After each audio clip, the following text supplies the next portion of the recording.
આજ તારીખ છે 1 ઓગસ્ટ અને 1 ઓગસ્ટ અને શનિવાર અને મસ્ત મજાનું વેધર છે અને આ વેધરનો લુપ્ત ઉઠાવવા અમે આવ્યા છીએ ભાઈ બે ભાઈના ડુંગરે.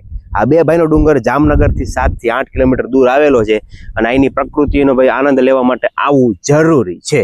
કહું ને તો આ બે ભાઈના ડુંગર ઉપર માતાજી શ્રી ખોડિયારમાં બિરાજમાન છે, સાથે સાથે અહીંયા કાળ ભૈરવજી, હનુમાનજી, પછી એક પાછળ અખંડ ધૂણો છે અને મહાદેવજી પણ અહીંયા બિરાજમાન છે.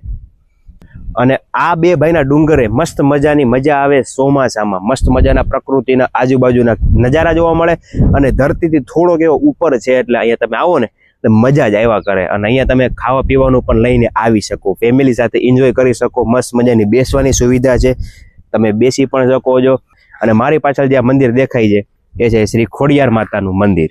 અને આ બે ભાઈના ડુંગરો એમ કેમ કહેવામાં આવે છે ભાઈ? કારણ કે એ બે ભાઈ હતા જેણે તપસ્યા કરીને માતાજીને રીઝવા અને માતાજીને પ્રસન્ન કરી અને અહીંયા હેને પ્રાગટ્ય માતાજીએ લીધું ને ત્યારથી આ ડુંગરાને બધા બે ભાઈનો ડુંગરો કહેવામાં આવે છે. એવું તમે ન આવ્યો હોય તો આવી જાજો, જામનગરથી ખાલી 7 કિલોમીટર દૂર છે.